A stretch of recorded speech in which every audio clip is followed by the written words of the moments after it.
Am I a salty Canucks fan? Yes. But does that take away from what we are seeing in the National Hockey League, with the Stanley Cup Finals underway, with the Vegas Golden Knights holding a 3-1 series lead, and multiple unexpected heroes going out there and doing the thing? No, it doesn't.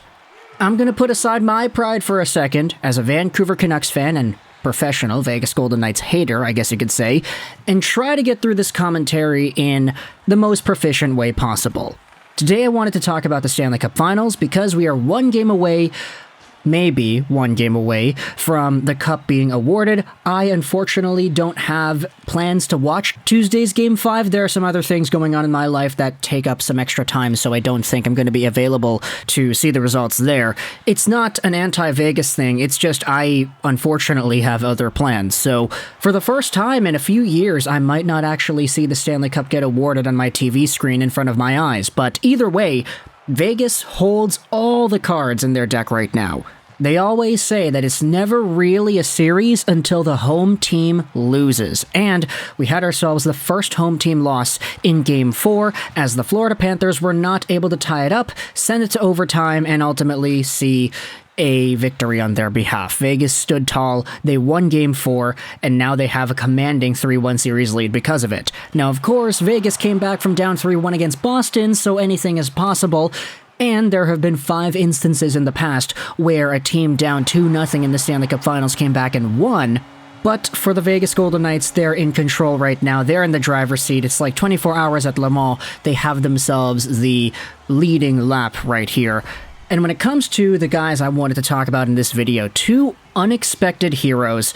These are 2 guys that, okay, I'm gonna say this in the most joking way possible, but these are 2 guys that took the first series against Winnipeg off.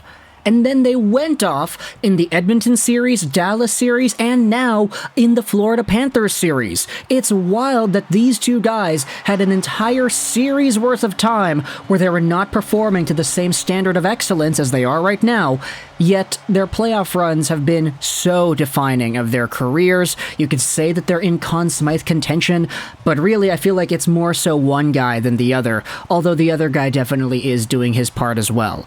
Let's talk about forward Jonathan Marchessault as well as goaltender Adin Hill.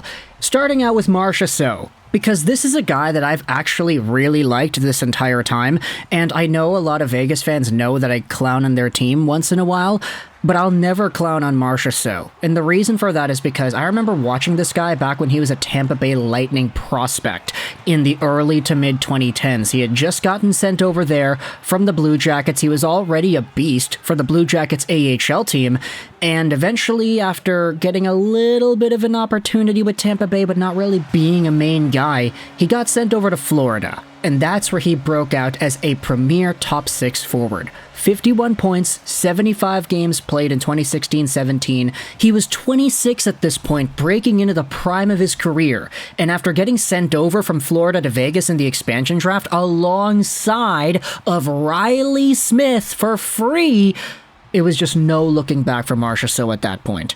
He had a 70-point year, which was fantastic, and unfortunately he actually hasn't matched that in any succeeding Golden Knights year, but he's had good point-per-game numbers the entire time. He's been a consistent 20 to 30 goal guy, even this season, 57 points, 76 games, 28 goals. Definitely a good player for the $5 million AAV cap hit that he has. The difference here is Marchessault has 24 points in 21 games in the playoffs and 13 goals on top of that too. But as we said, this guy took the first series off. If you go over to Marchessault in his game log, let's look at the ESPN page right here. In the first series against the Winnipeg Jets, the guy had 2 points in the 5-game sample. Only 2 assists. Even in the first 2 games against Edmonton, he went pointless as well.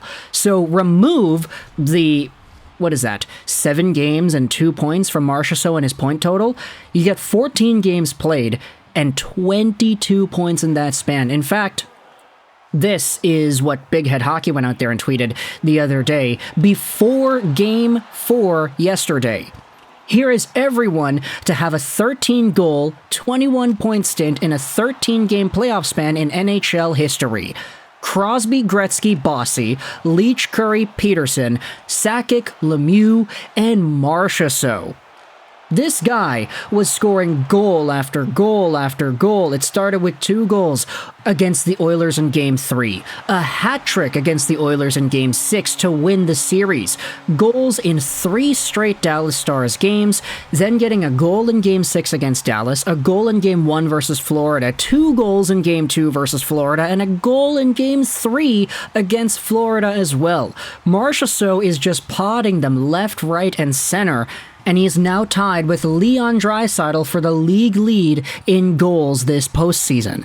Now, it's kind of funny because Draisaitl was eliminated in round 2, but still, Marchessault is proving that what we had seen, the glimpses of talent when he was in the AHL with Columbus and Tampa Bay, that was no fluke. He's going out there as a small forward with a feisty nature to him, speed, skill, playmaking, and goal-scoring capabilities, that now he is all of a sudden the frontrunner for the Conn Smythe, at least based off of the Caesar Sportsbook. He's at a -120 right now to win the most valuable player in the 2023 Stanley Cup Playoffs.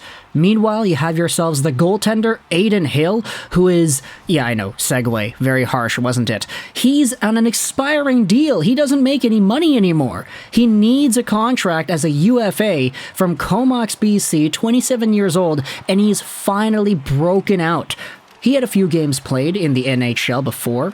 Arizona, San Jose, even this season for Vegas, he had 27 games played, and sure, he had some great save percentages throughout the years. A .918 save percentage in 2019-20 stands out to me in 13 games played with the Arizona Coyotes.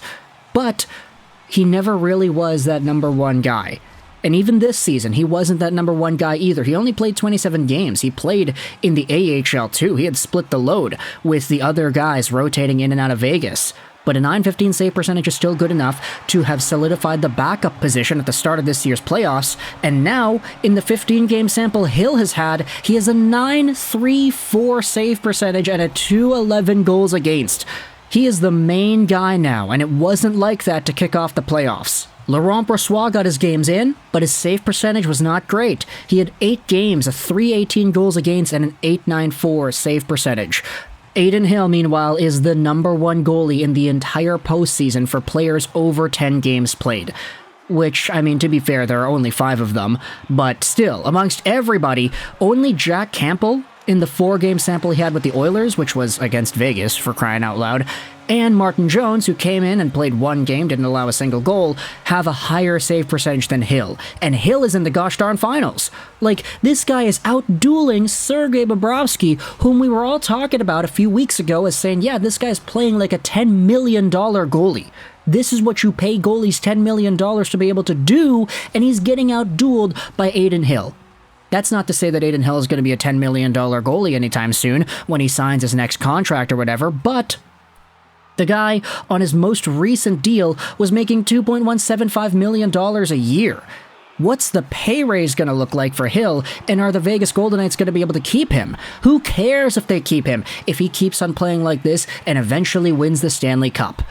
So much is going on good in Vegas right now, but I wanted to focus mostly on these 2 guys, Marchessault and Hill, because even though you could say they're not necessarily unknown risers, people kind of knew that Hill was there, everybody knew Marchessault was there too.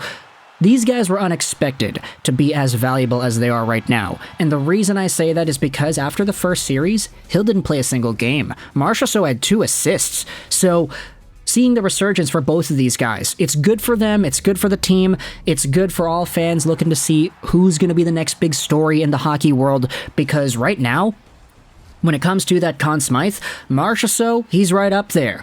Mateychuk, Sergei Bobrovsky, yeah, these guys are there, but they've got to claw back and do the 3-1 comeback all over again in order for us to really think about it. As for Vegas, though, I'd say Marchessault, you could say Eichel is in there too, but he's kind of expected to be good. Mark Stone, same, expected to be good. Marchessault, I guess people wanted him to be good. Everybody knew he could be good. It's just, after that first series, seeing the run he has gone on where he's rivaling Sidney Crosby and Gretzky and Lemieux and all that, it's kind of nuts to really think about. But either way, let me know your thoughts in the comment section below about Adin Hill as well as Marchessault, these 2 guys that have gone out there and blown past all the expectations. I hope you enjoyed this video. Juraj, and bye.